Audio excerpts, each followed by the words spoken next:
recently found out that steroids make me manic. Have you ever woke up like, oh, getting it?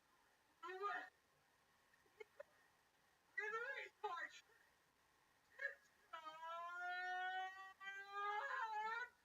You know, I have accidentally cut my finger off in the process. Yeah.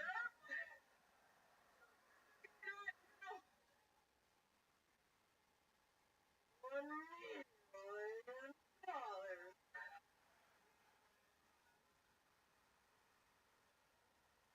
Heck no. I'm from the Lower West Side. What is that? Take it out.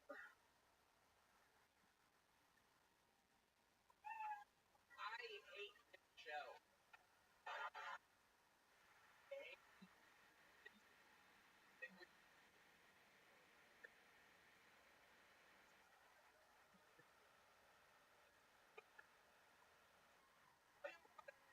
Yeah, go ahead. No.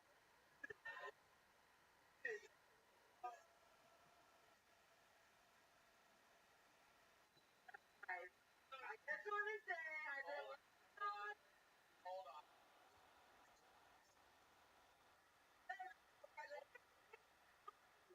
Hold on. time. The mic for you. Tyler Fish. I gotta say something. This might be the only shirt that actually fits me.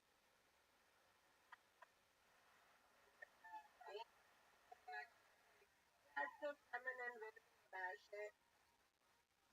Anna. It's crazy. This is the same way.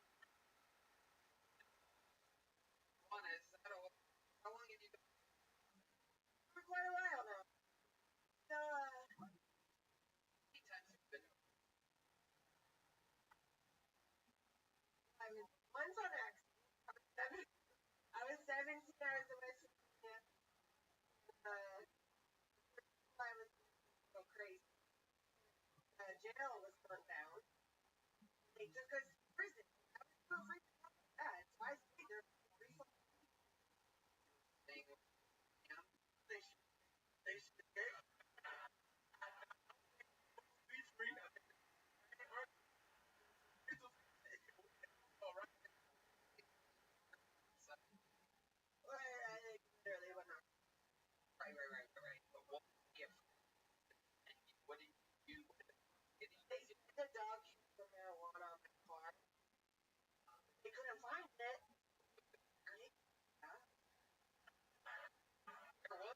Dude, okay, so like I used to work Wait. See, that's we're not doing it. Wait. Bail. Okay, but you Right. Right. And it's like fit under my passenger car. Okay. Under the tracks that go under it. So like of your car. Like and yeah, they didn't find it. around the country right just and but anybody like The box is like the track. guy No. was No. Yeah. No, I've definitely been in check. okay.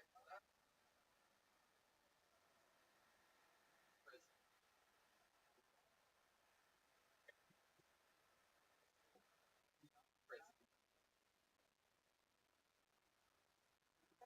Oh.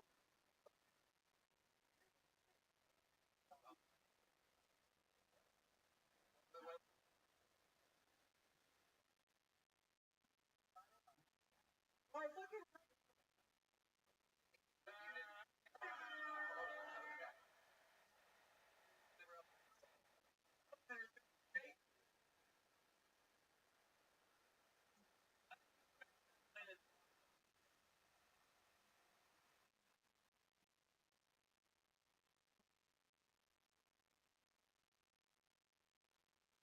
well, Hold on. Okay.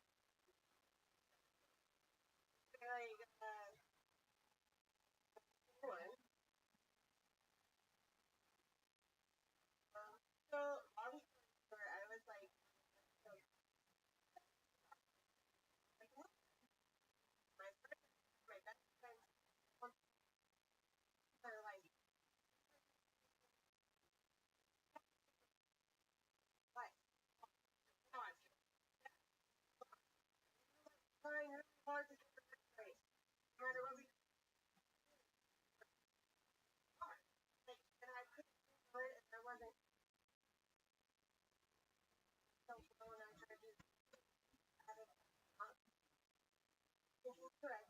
Got it. Try to do. Just as far as no lie,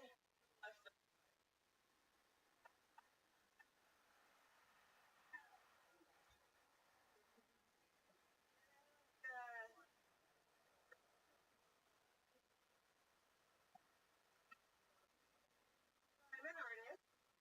A really awesome artist. Love art. Yeah. Tattoo artist.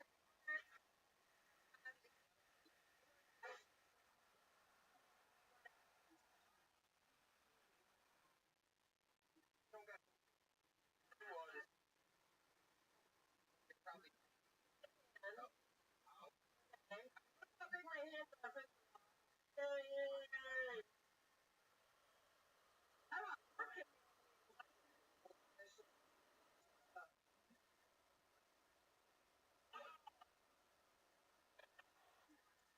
Well, you could actually support to lose half of it. One, do the big ice there. Tectonic grinder. Finding out a giant like tree stump that I got off this guy's property that he had.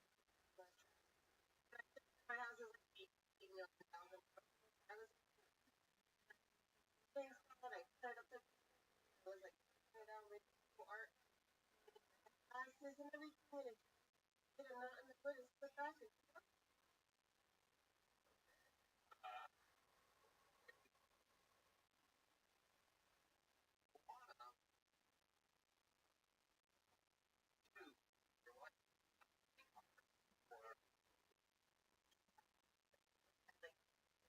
right.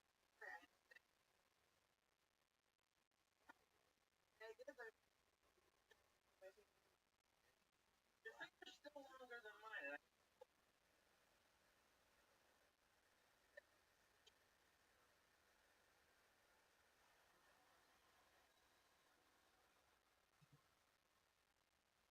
feel like I zero with that fucking finger. all of our highest yeah. You actually. I was just Okay, you were on the show. Went up. figured outside since like the first day and I went I don't think it's been a great fun. I would say that. There's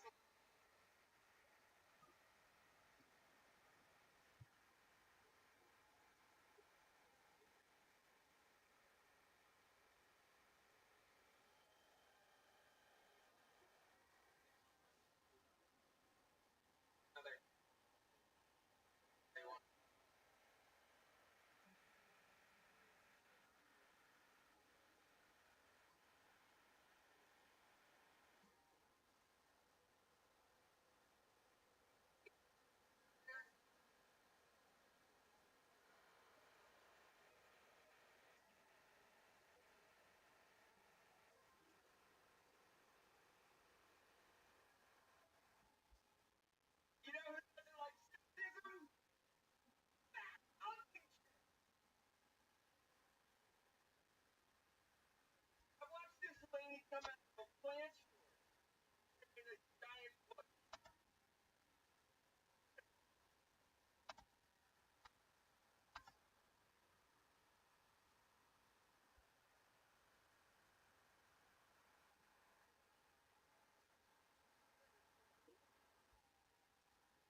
think of okay, one is money from that thing. That is my painting. Like whatever it is, right? You know, person, no organization,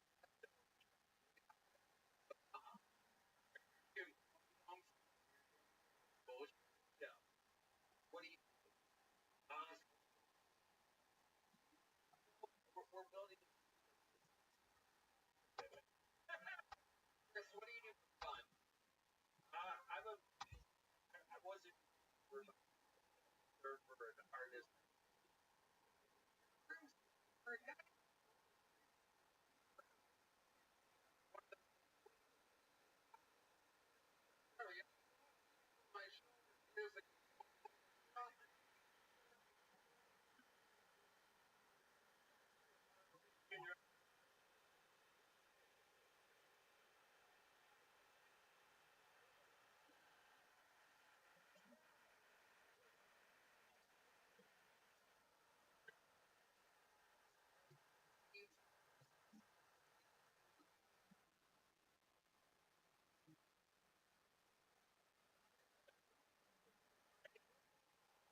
Welcome.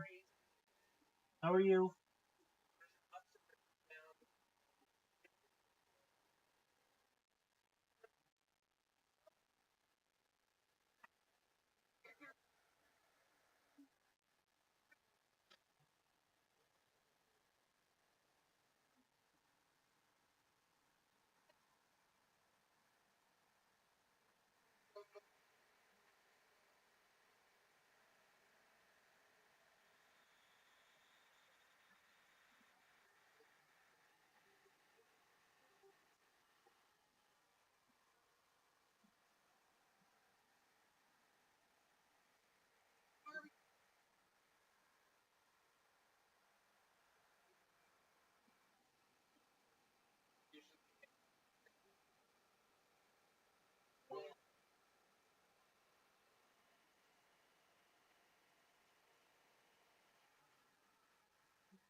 I really wish I was there.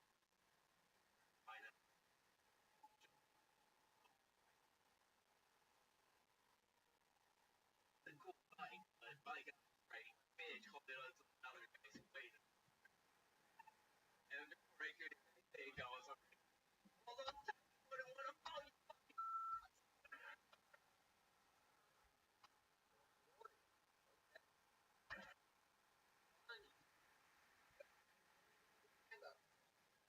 Exactly a year. 32. For dog. A dog group. Everything trends. Actually,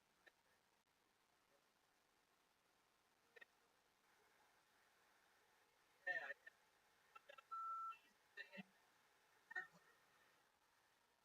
do go mask.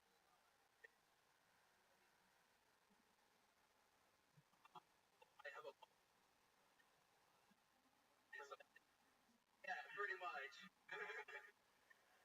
So, I don't really get any on and half of. Well, I mean, these are very, very. I had dogs, and I like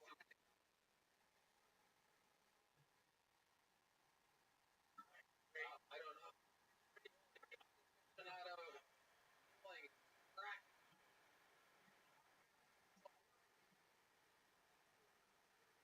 breed. Guys, maybe. Oh, no, you're right.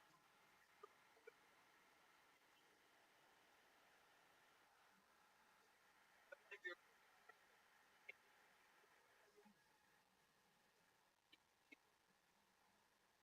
that.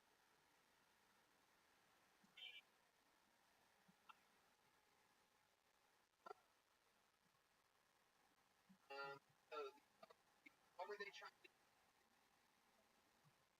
Yeah, pretty much. What I do. Have a lot of pot. Yeah. After work, fucking shirt.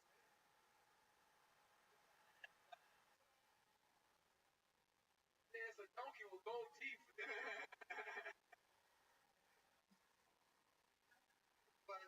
Mexican. Mexican and Arab. Hey, oh, what's Arab? Egyptian. Mom is. My mom's Egyptian. That's they have just in my sister. Yeah, love it.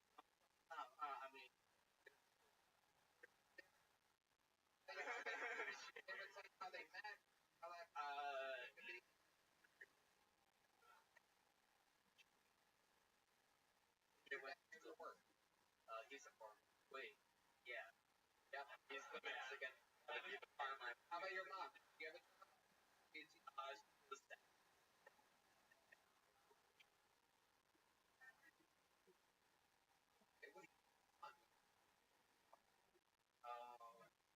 Well, we have 4 dogs. Then try to load it. My dog. It's both idiot. Kalachi. Kalachi. Yeah, Kalachi. What do you think of Kalachi? Oh, I know what that is. That's ice cream. Yeah, yeah. Getting caught. He's got a lot of it. I'm trying to run that. I'm a class.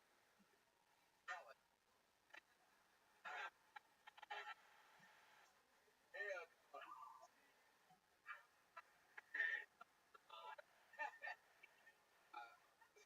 Oh, yeah. Yeah.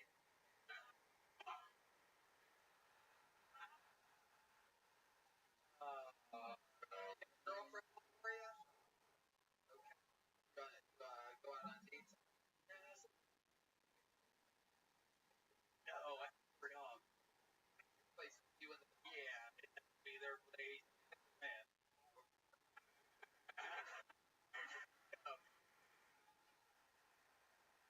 It's a very nice apartment with a no girls. No girls. Like, what barrier and like a husky. One's more of a husky, more of a German Shepherd, more of a terrier.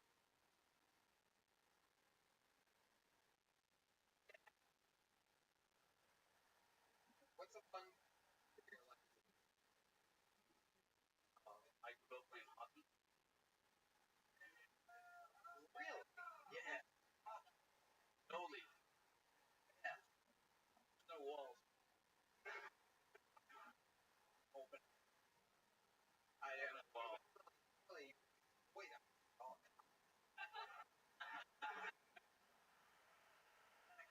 I liked your jokes, man. What I don't know what's like your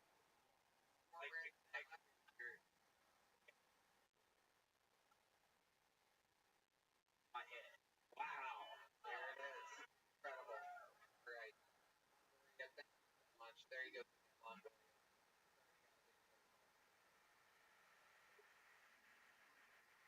Hey, ladies and gentlemen, I put a ribbon.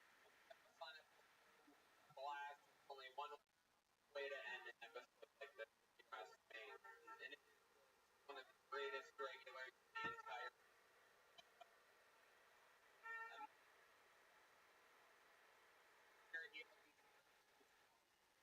And we're not only covering, figuring out the earth round. All right. The Memphis Strangler.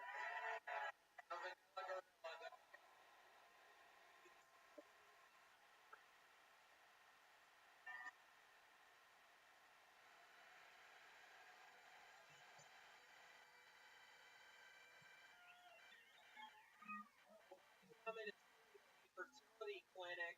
Gave birth to a black baby. Weirdly enough, the exact opposite thing happened to my mother. Told me out. Oh hell no!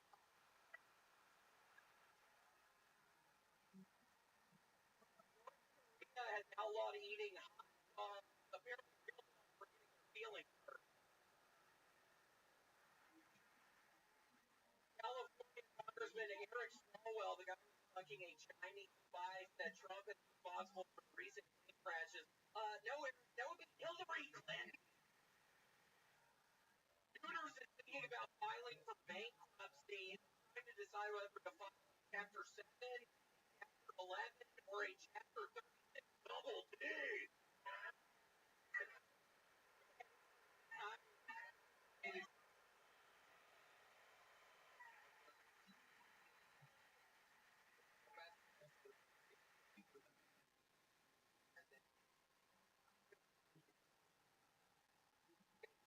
like, Tony, I'm feeling on the fucking row machine.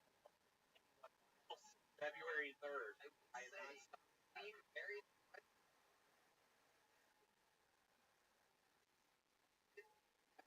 really bad, and I would not even bring this up. But last time I was vlogging, not being able to do, and now recently I've been drinking fruit miracle drinking cups of it. How you living, Pimp? Oh my god, my stomach's right. Living the dream, dog. Just watch you kill Tony.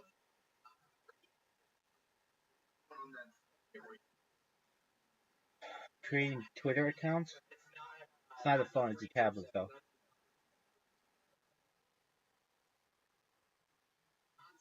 How'd your... Sure.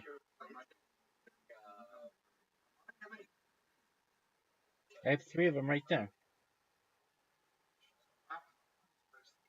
That's a PC, dog. Well, 2 days ago,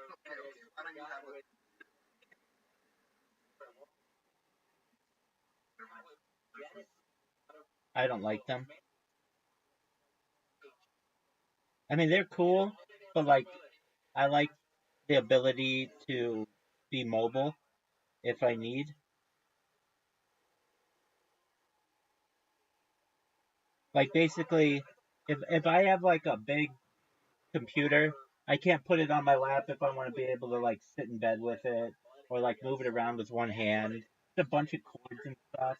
I mean, usually they're more powerful, which there's that benefit, but aside from that, they're just very clunky.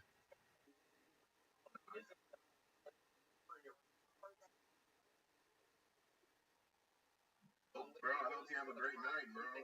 You too, big dog. How'd your studying for CompTIA Plus exam?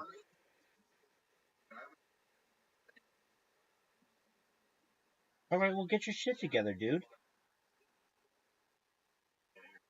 I mean, you want to make all this money, and if you want to do that, then you got to get your shit together.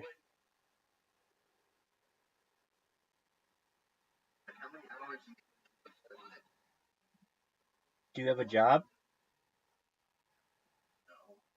Then 8 hours a day?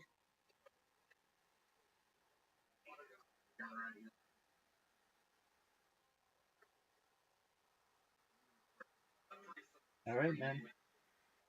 No time like the present.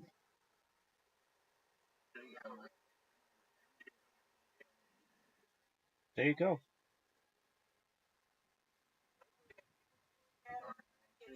Peace, bro.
Out of Cam and Casey, we first Hollywood. Would have been very proud of us. Yeah, well, smart. It was fun. It was not a lot of pressure. It was a pleasure to Cam and Casey. A lot of lines. There wasn't one. A lot. It did good. Good. Reading is hard. I don't know if I know that.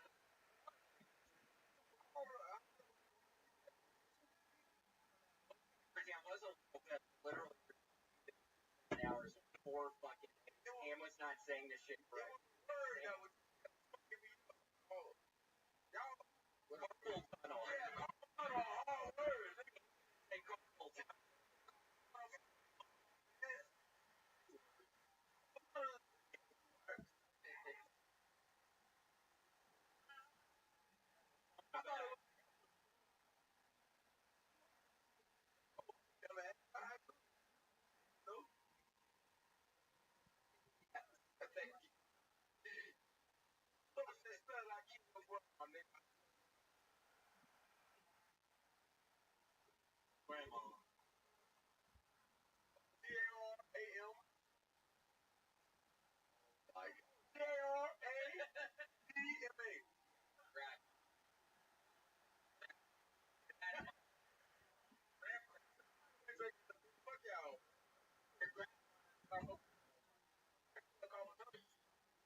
Yeah,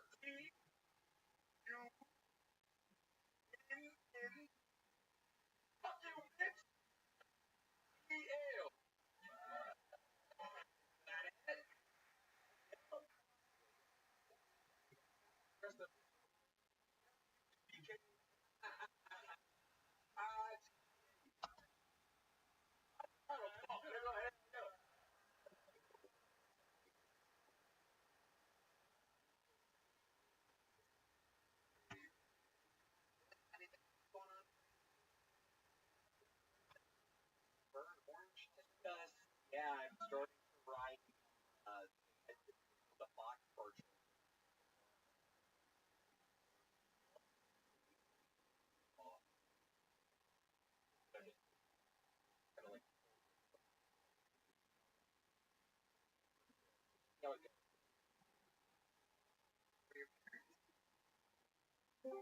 Well, I just got a message from my mother. Welcome.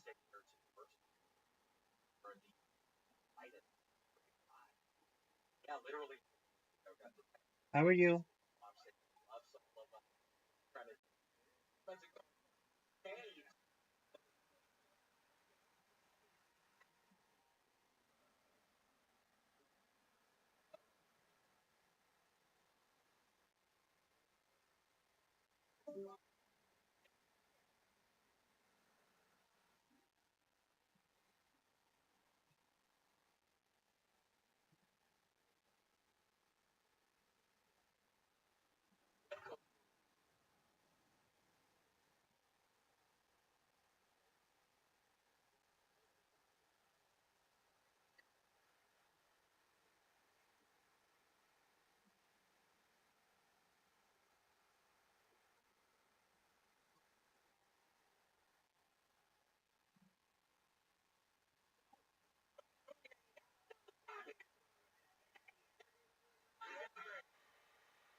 Would be proud if he was like that freedom.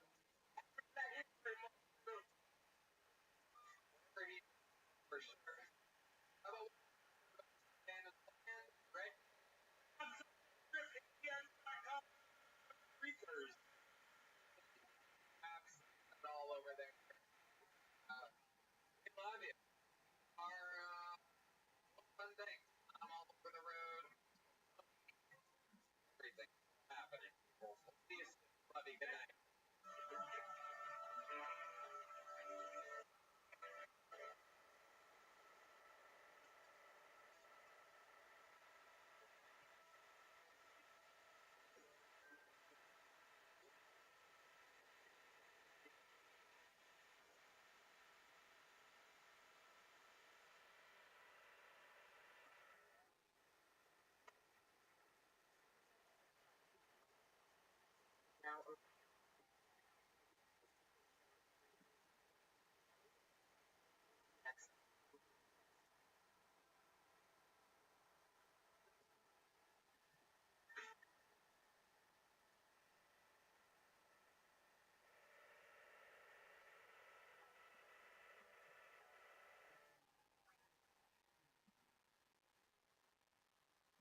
fellow Americans, I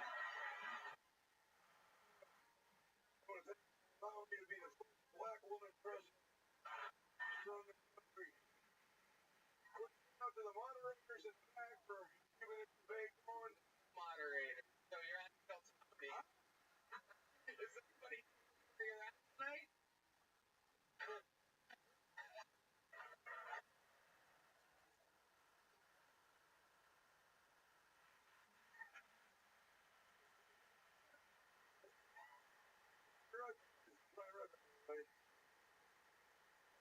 You know who playing right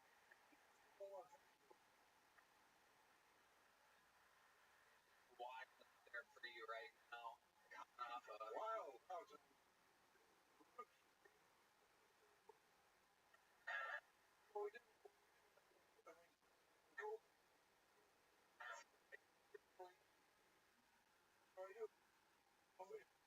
We need Medicare.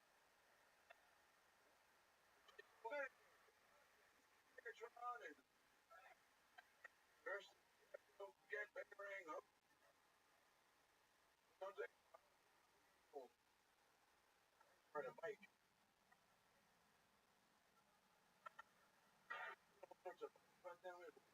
liquid death. You already have enough death around you, mister.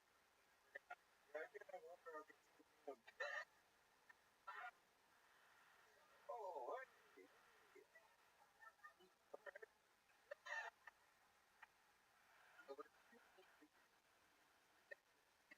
Pulled out of his pocket. 200 bricks.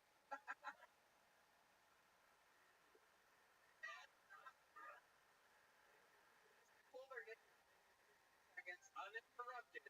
You know they're up and hear the sound of it. That means they have to wrap up angry with liquid air.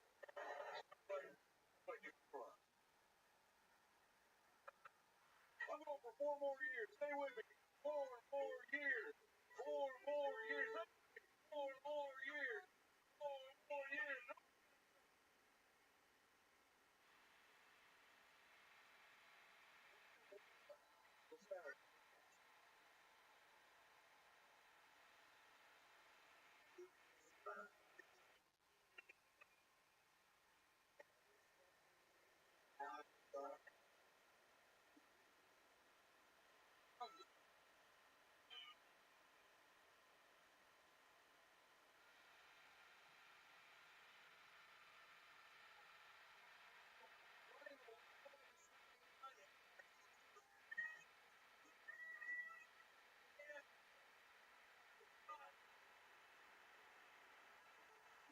Oh,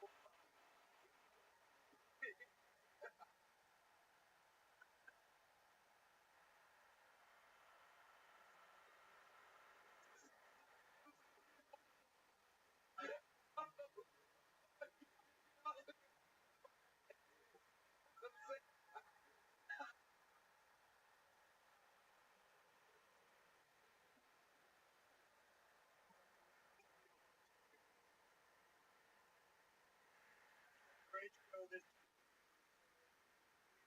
an actor here running.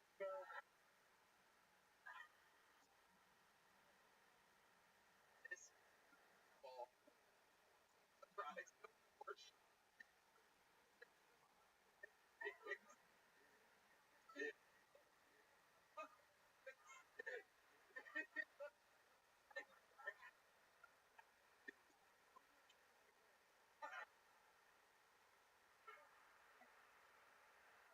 Trump work. Of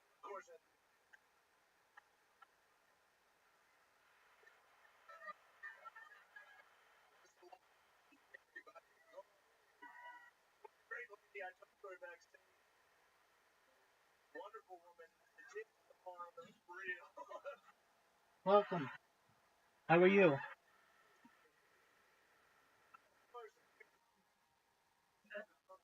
What's good in your neck of the woods?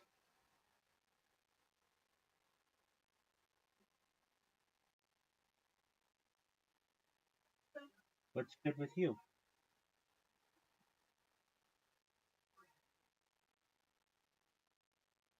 How are you?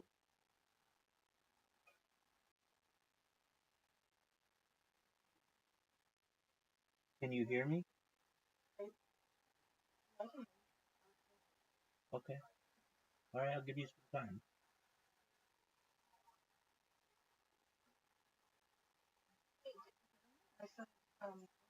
Oh, no, I didn't hear you. Uh, I'm well, thank you. Just getting my Twitter accounts banned and recreating them and doing all kinds of stuff. I'm live in a bunch of different Discords and enjoying the evening. Did anything cool happen today?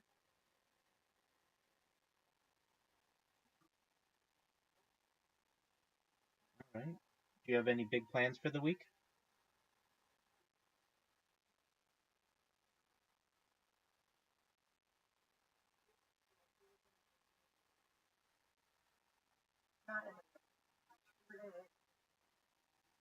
You want to play a game?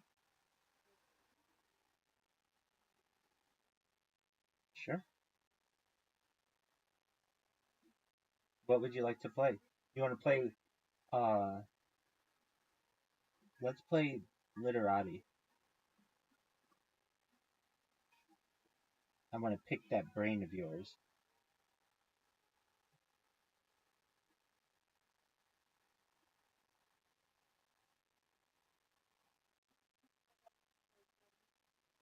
Oh, I keep getting my accounts banned, but I just create more. It's one of those things.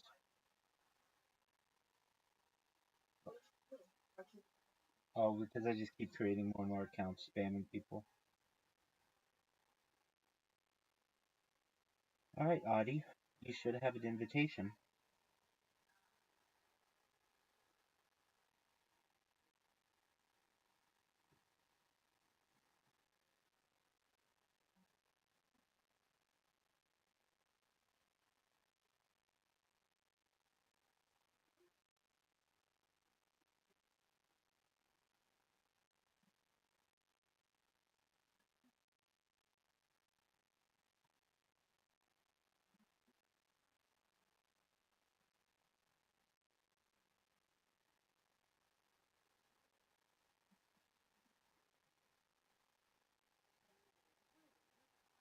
River, like Nile River or the Mississippi.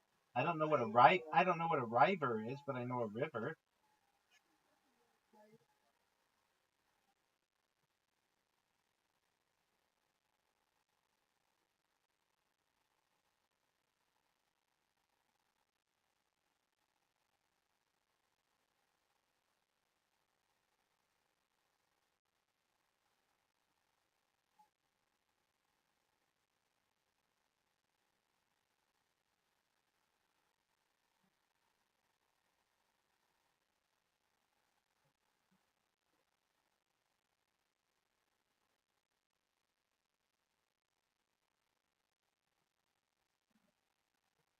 Neater, that's a good one.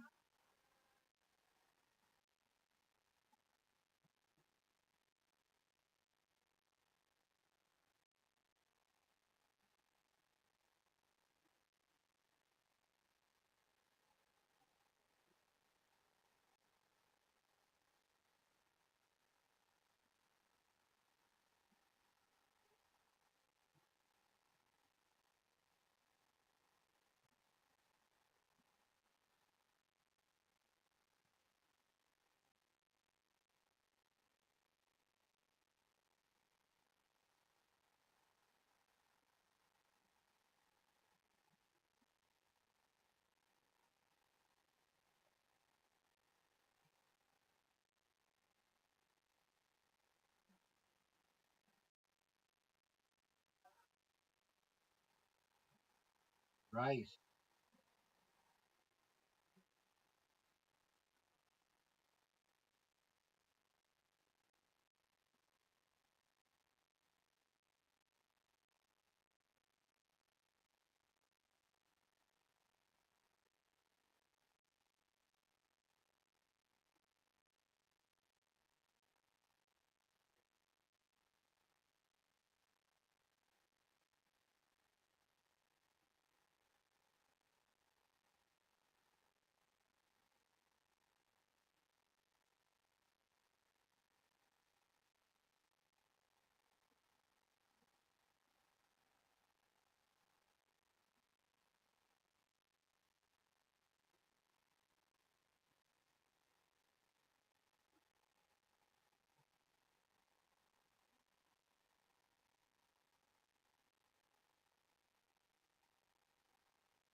Running out of time, girl.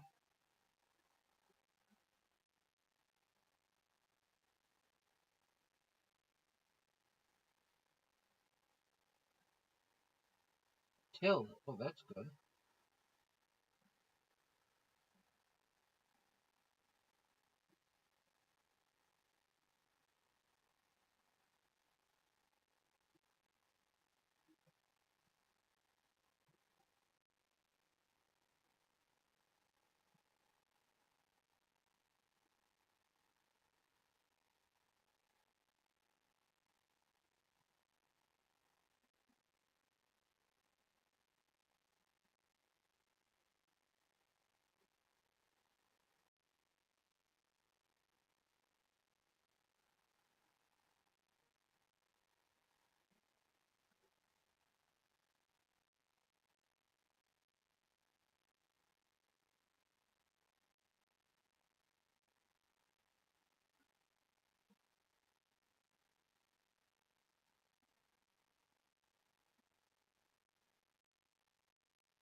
Hey, there you go.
Violet. Ooh, fancy.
Good. Interesting.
perhaps.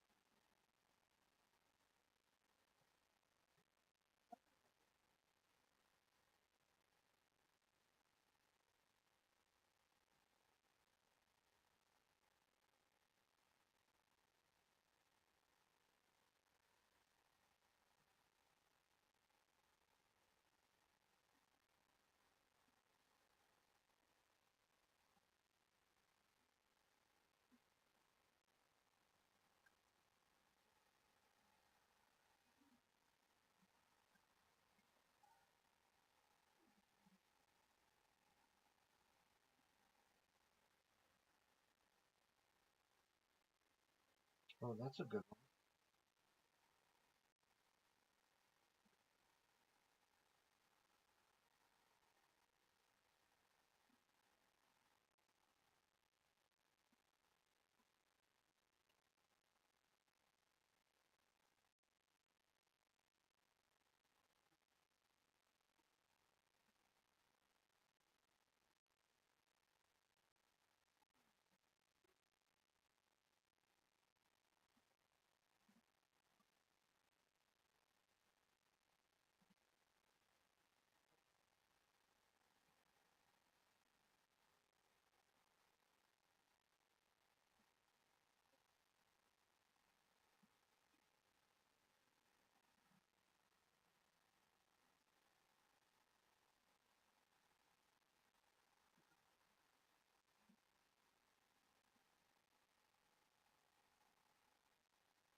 Oh, I didn't. My turn.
I think you can too.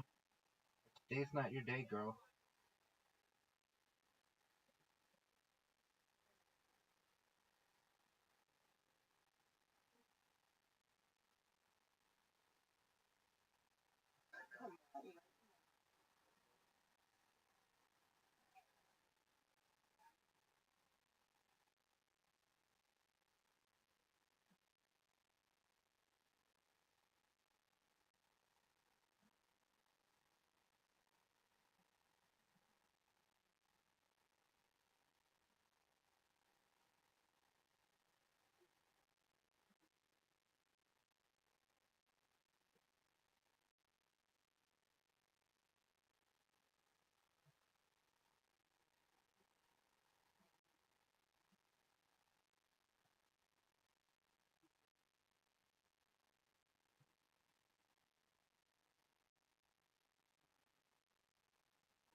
Come on.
What'd you say?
Got you, girl.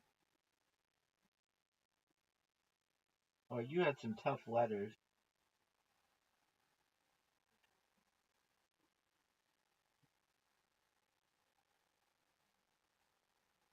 Alright. We're not gonna play Go because that took forever. You wanna play me in mini golf?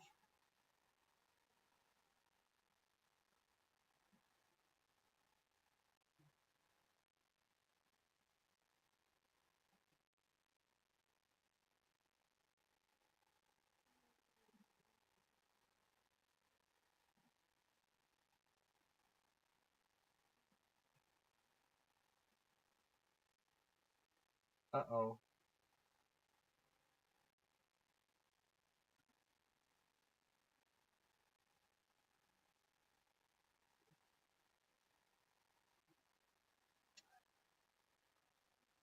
Okay.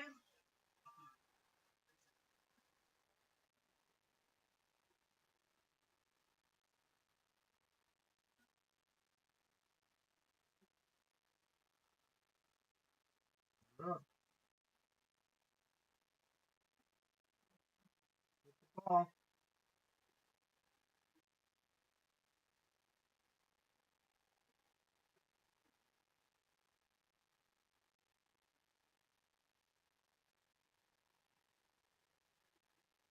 Good.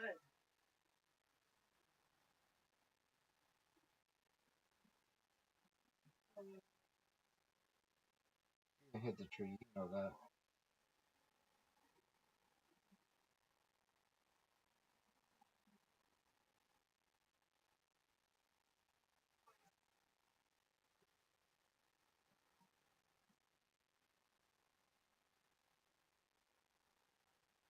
I wanna see you beat me on a hole. I mean, this is the game that I play more than any of them. So, we'll need to work for it.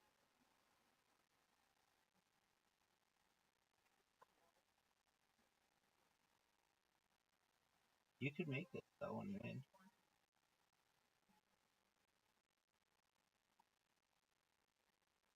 There's a chance you just pull back.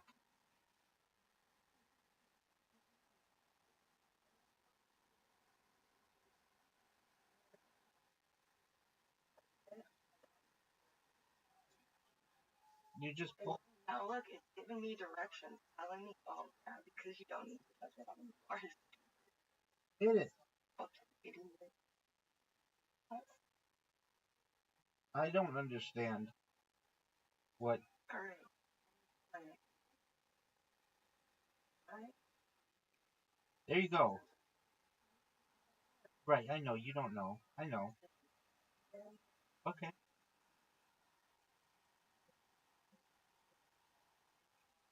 I get the arrow ball. And that's at the bottom of this. Yeah. Alright, I didn't hit a good shot.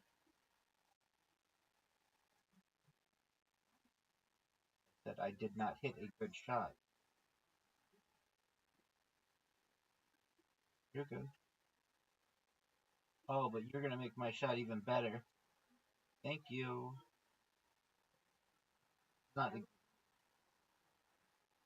Yeah. Oh no.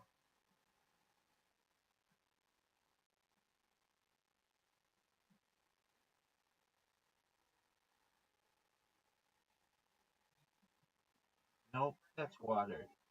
You know that's water. Nope. Okay.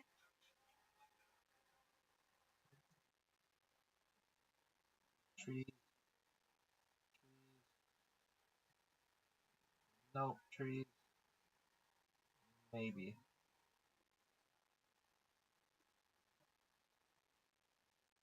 Now there's a move here. Watch what I'm gonna do to you.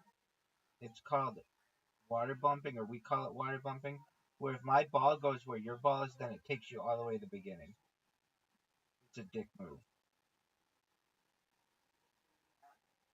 Move, move your ball. Well, After fucking only Hey, what happens? Oh, that's a good shot.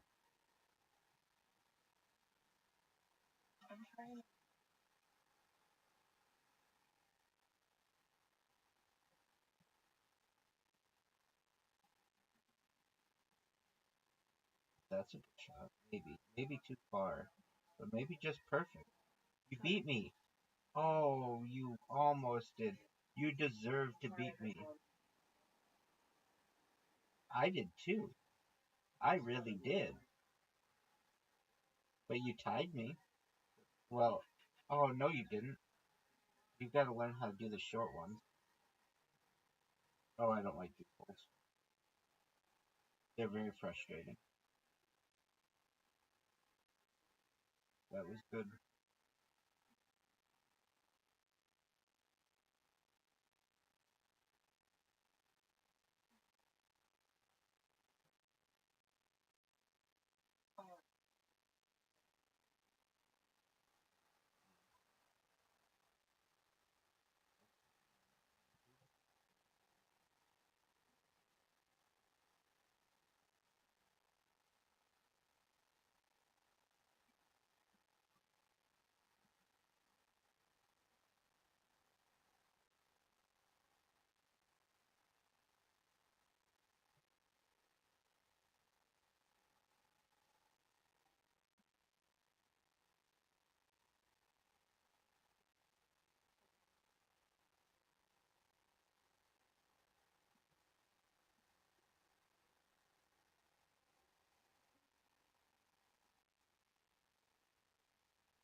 That's good.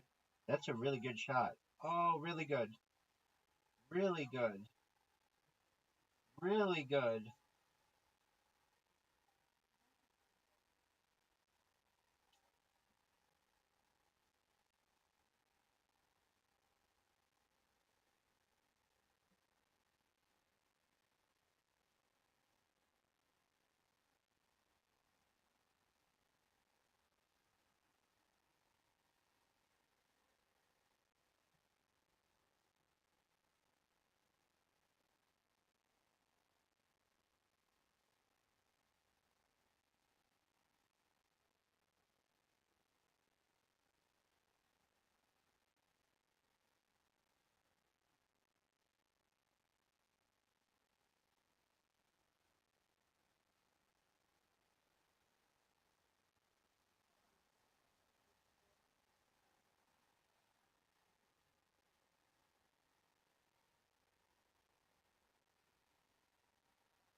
You need to make this just high.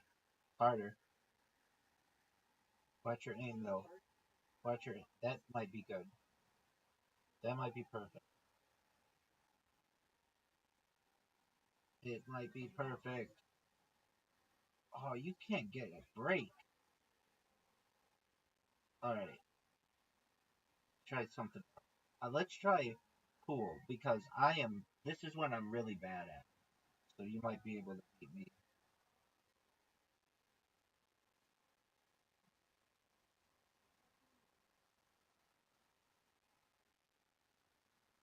What do you want?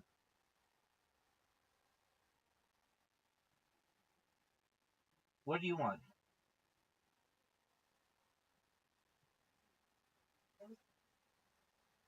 Alright, well.